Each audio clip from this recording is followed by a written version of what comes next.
ایک بریلوی امام نے بتایا، بیچارے کے دل کی بات تھی، کہنے لگا یار یہ دیوبندیوں کے بڑے مزے ہیں بھائی.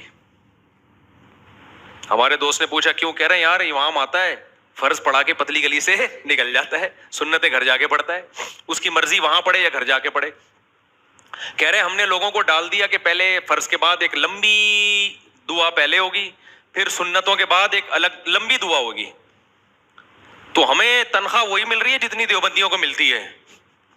ذمہ داری ہماری دیکھو، فرض کے بعد ہمیں پہلے لمبی دعا، اس میں غفار بھائی کا نام، یا اللہ یہ پنکھا وسیم نے لگایا اس کی مغفرت فرما دے، اپنے ابا کے لیے وسیم نے لگوایا، غفار بھائی نے یہ والا پنکھا لگوایا ان کی اصال ثواب کے لیے. پھر یہ ثواب بھی دیکھو آج کل بعض ائمہ کہاں کہاں پہنچاتے ہیں. ثواب جب پہنچاتے ہیں اللہ یہ جو ہم نے نماز پڑھی اور جو ہم نے روزہ رکھا ہے، ہم نے تلاوت کی، اس کا ثواب پہلے نبی صلی اللہ علیہ وسلم کو پہنچے، پھر نبی صلی اللہ علیہ وسلم کو، ابراہیم علیہ السلام، موسیٰ علیہ السلام، یعقوب علیہ السلام، تمام پیغمبروں، آدم علیہ السلام سے ہوتا ہوا تمام صحابہ، تابعین، تبع تابعین، غفار بھائی اور ان کے والدین، اور وسیم بھائی جنہوں نے پنکھا لگایا ان کے والدین، اور یا اللہ یہ تمام جتنے بھی لوگوں نے ہماری مسجد کے ساتھ تعاون کیا، یا اللہ تمام کے مرحومین، مرحومات اور پتہ نہیں مغفورین، مغفورات، اور مرد اور خواتین، اور جو زندہ ہیں اور جو آ چکے، جو آئیں گے، اتنی ڈیٹیل کے ساتھ ثواب پہنچایا جاتا ہے. میں نے دیکھا بعض ائمہ کو نا اتنی تفصیل سے ثواب پہنچاتے ہیں کہ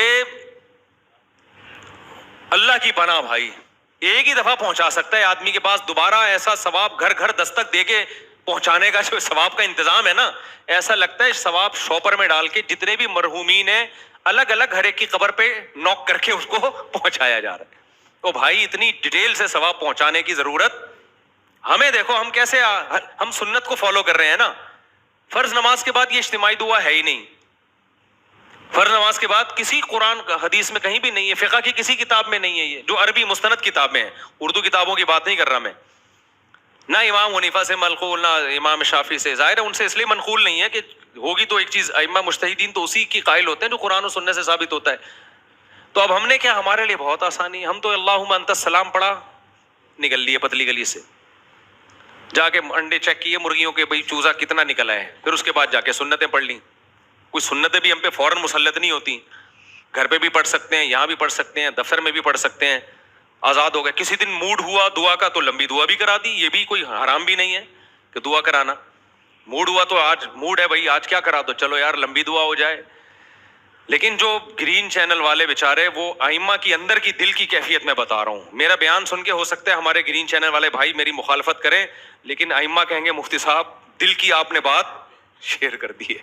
یہ بیچارے اتنے پریشانی میں ہوتے ہیں، تنخواہ دیوبندیوں والی ملتی ہے لیکن ذمہ داری کتنی. امام پہلے سے آگے بیٹھے گا مصلی پہ، ہم تو جب ٹائم ہوتا ہے نا ٹھک کر کے اسٹائل سے آتے ہیں مصلی پہ کھڑے ہوئے، اس سے پہلے مصلی کو ہم پابند نہیں ہوتے، آتے ہیں. اور سنت بھی یہی ہے، نبی صلی اللہ علیہ وسلم جماعت کے وقت میں اپنے حجرے سے تشریف لاتے تھے.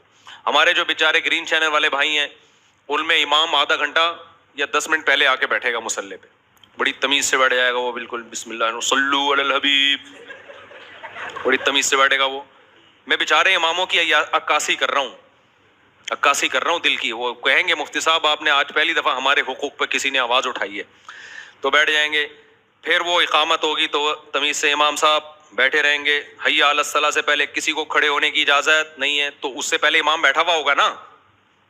تو یہ ذمہ داری، اس کی الگ سے امام کو کوئی چارجز، کوئی پیسے تنخواہ نہیں ملتی.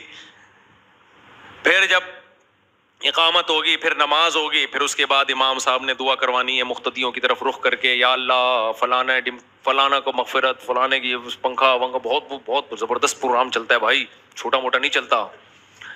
اس کے بعد پھر امام پابند ہے وہیں سنتیں پڑھے، وہ وہیں سنتیں پڑھے گا. اور جلدی بھی نہیں پڑھ سکتے اتنی اسپیڈ جتنی پبلک کی اسپیڈ ہے، کیونکہ ایسا نہ ہو پہلے فارغ ہو گئے تو گھر جانے کی اجازت نہیں ہے، ابھی دوبارہ دعا ہوگی، پھر وہ لمبی چوڑی دعا، پھر اس میں ان اللہ و ملائکتہ والی آیت بھی لازمی پڑھنی ہے، پھر وہ اس کے بعد درود شریف میں جو آتا ہے پھر سب درود شریف، تو بہت لمبا حساب کتاب چلتا ہے.